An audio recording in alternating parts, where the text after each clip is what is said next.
Hi, welcome to the Power of Care Spotlight. I'm Larry Moliterno with Meridian Community Care. Very thrilled to be here today with Dennis Daley, who's Professor of Psychiatry and Social Work at the University of Pittsburgh School of Medicine.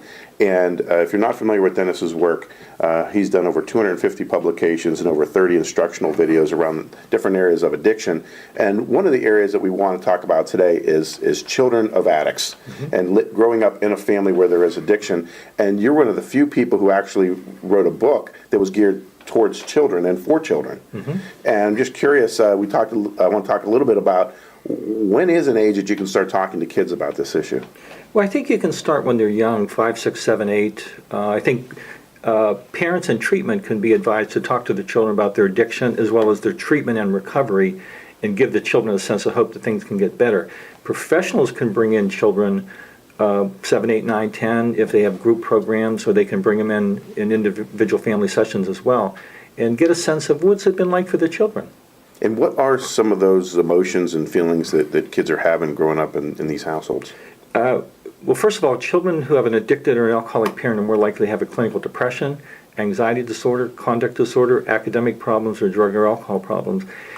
The feelings they have in the family may be sadness, depression, upsetness, anger, anxiety, worry. They may not always show these in their behavior. They may be internal. One child can have these feelings and function very well. Another child can have these feelings and function not so well in school, for example. Well, that's one of the concerns I've always had, is that you have these kids who grow up in these environments that they're seeing things and they're hearing things that it might be years later before they process it. Correct. And how do we know, how do we make sure that there's something available for them? Because it might not be when they're 7 or 8. It might be when they're 15 or 16 Yes. that all of a sudden some of these things start to be processed.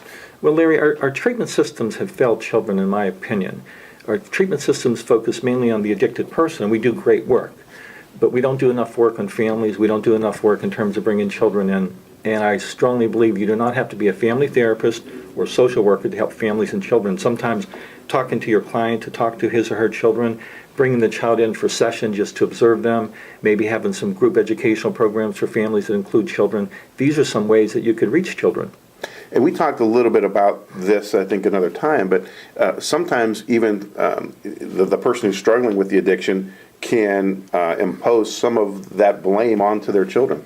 Sometimes they do. Usually they don't do that, but there have been occasions where they've done that, and it's very difficult for children to not only deal with an addicted parent and all the chaos it causes, but that sense of maybe I was responsible for some of the things that happened to my mom or dad. And I think it's difficult as treatment providers because most of the funding really always is geared towards the client. Correct. But we have to start recognizing that if we don't treat the entire family, then we're not going to be able to stem the tide of addiction. We're just going to create generations of people struggling with this. Well, I agree, Larry. And again, I think our treatment systems can do something about this, that you can bring families in, you can have family program. I know at Meridian you guys do some things for families, which is great. A lot of it comes down to individual programs. Am I willing to take the time and effort and do something for families and include the children? I don't think we can wait for any kind of regulations or any kind of changes in the overall system. I think individual agencies have to decide to do this. Yeah, absolutely. And when do we tell our clients, and how do we prepare them of how to talk to their children? Excellent question. I think, number one, we have to educate clients on the impact of addiction on families and children. When they understand that, they'll be more open for that. But when you prepare a family or an addicted or an alcoholic member to talk to children, you have to prepare them to feel anxious and upset, because admitting you've done something to hurt your loved ones, especially your children, is not going to feel good. But in the AANA program, they have the steps called Making Amends, steps 8 and 9. That's there to undo some of the damage that was caused with families and other people. Very interesting, and I appreciate the fact that we're putting this focus on kids.